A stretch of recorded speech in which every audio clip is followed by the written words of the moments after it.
जय माता दी दोस्तों। माता रानी आपकी सारी मनोकामनाएं पूर्ण करें और आप जीवन में खूब सारी तरक्की करें। इसी के साथ आज का जो वीडियो है वो मैं शुरू कर रही हूँ। दोस्तों आज के वीडियो में मैं बात करने वाली हूँ साल 2023 में सोमवती अमावस्या जो है वो कब पड़ रही है और क्या इस वर्ष साल 2023 में जैसे कि अभी अधिक मास लगने वाला है, बहुत सारे लोगों के मन में प्रश्न आ रहा है कि इस बार हम सोमवती अमावस्या है उसमें फेरे लगाएं या नहीं लगाएं। जो जिनकी अभी नई नई शादी हुई है वो बहुत ज़्यादा परेशान हैं कि जैसे अधिक मास में फेरे लगाना क्या शुभ माने जाएंगे या 17 जुलाई को जैसे कि अभी सोमवती अमावस्या जो है वो मनाई जाएगी, तो 17 जुलाई को क्या हम पहली बार फेरे लगा सकते हैं। एक प्रश्न ये भी आ रहा है कि क्या 108 फेरे लगाना ही ज़रूरी है या हम कितने फेरे जो है वो लगा सकते हैं।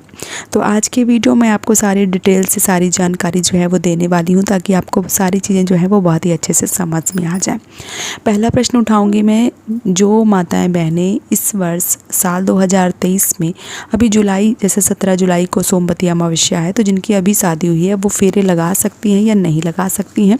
तो इस साल बहुत ही ज़्यादा शुभ योग बन रहा है 17 जुलाई 2023 को, तो आप पूरी विधिवत तरीके से जो फेरे हैं वो लगा सकती हैं क्योंकि 17 जुलाई को सोमवती अमावस्या है और 18 जुलाई को अधिक मास लग रहा है, इसलिए जो योग है वो बहुत ज़्यादा शुभ बन रहा है।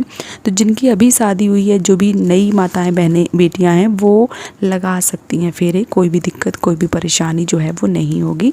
आप पहली बार फेरे जो है सोमवती अमावस्या में इस वर्ष उठा सकती हैं, 17 जुलाई को फेरे लगा सकती हैं।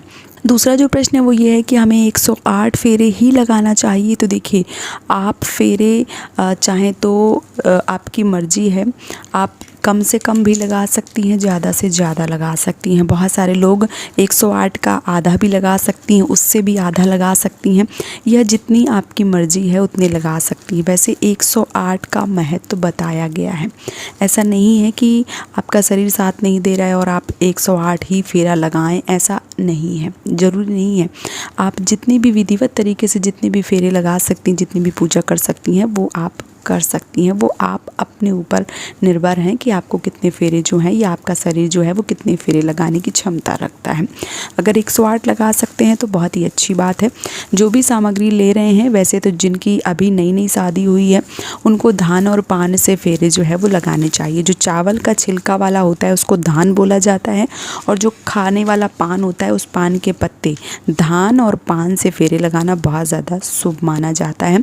जो भी पहली बार शुरुआत कर रही हैं वो धान और पान से फेरे लगाएंगी, या जो माताएं बहनें शुरू से फेरे लगाती चली आ रही हैं वो सिंगार की कोई सामग्री या मेवे से या पैसों से या चने से, जिससे भी आप चाहें उससे फेरे लगा सकती हैं। लेकिन याद रखें, जो भी फेरे आप लगाएं दो की जोड़े की जो रूप है उसमें लगाना चाहिए। जैसे मेवे से लगा रही हैं तो काजू बादाम से लगा सकती हैं, या बादाम किशमिश से लगा सकती हैं, मखाने और छुहारे से लगा सकती हैं, या सिंगार की चीज़ों से लगा रही हैं तो एक बिंदी और जो मेहंदी है या सिंदूर है उस प्रकार से छोटी छोटी पुड़ियाँ। ऐसा मैं नहीं कह रही हूँ कि नहीं आप बाज़ार से बहुत सारी चीज़ें खरीद के लाइए, आप एक पत्ते में जितनी बिंदी है एक एक बिंदी निकाल के और सिंदूर की छोटी सी पैकेट बना के या मेहंदी की छोटी सी पैकेट लगा के उसके ऊपर एक एक बिंदी लगा के भी फेरे जो है वो लगा सकती हैं। इस प्रकार से भी फेरे जो है वो लगाए जाते हैं।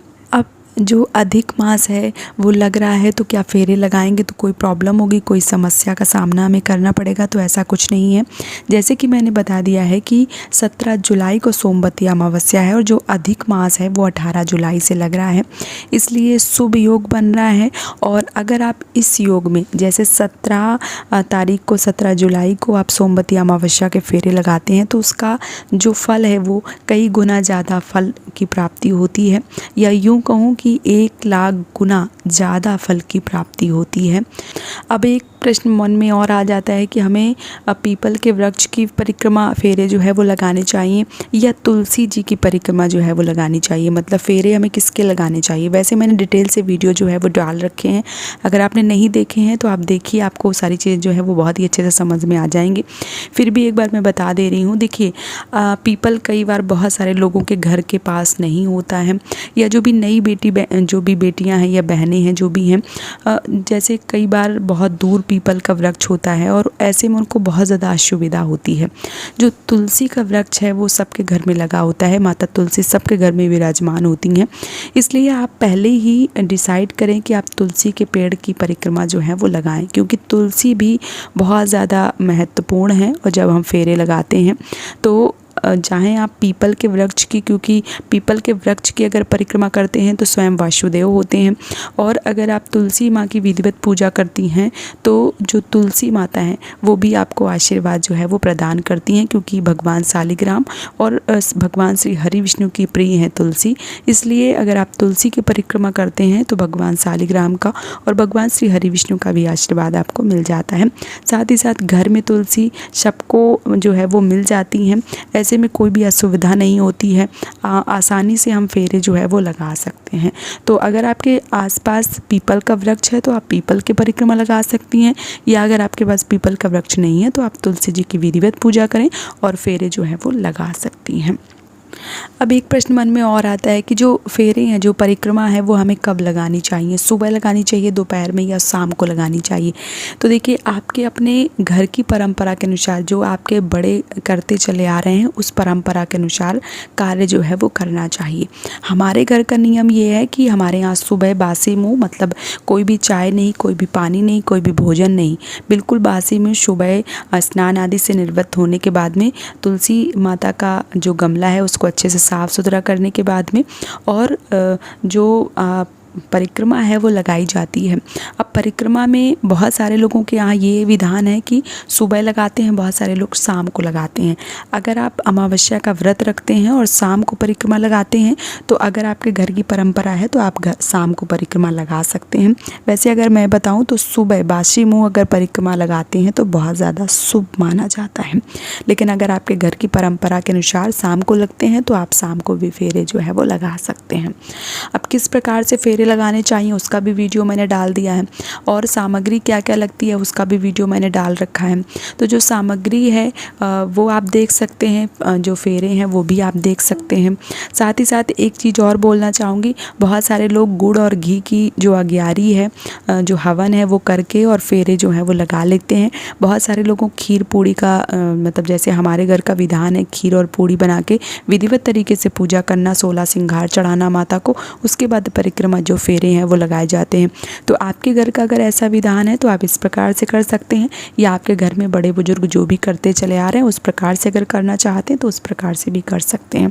बहुत सारी बहनें हैं जो कमेंट करती हैं कि हमें ये चीज़ें जो हैं वो बहुत अच्छी लग रही हैं, मतलब खीर पूड़ी का विधिवत तरीके से पूजन करना, हवन करना, सिंगार चढ़ाना, सारी सामग्री चढ़ाना, उसके बाद फेरे लगाना, ये चीज़ हमें बहुत ज़्यादा पसंद आ रही है, तो क्या हम ऐसा कर सकते हैं? तो हाँ, बिल्कुल आप ऐसा कर सकते हैं, क्योंकि देखिए, जब तक हमें किसी चीज़ की जानकारी नहीं होगा, हमने कोई चीज़ नहीं देखी होगी, उन चीज़ों को हमें समझने में बहुत ज़्यादा समय लगेगा, और वो चीज़ें हमें समझ में नहीं आती हैं। तो हम देख के जो चीज़ें सीखते हैं, करते हैं, तो उसका एक अलग महत्व जो है वो बढ़ जाता है, या यूँ कहूँ कि उसका आशीर्वाद जो है वो भी आपको मिल जाता है।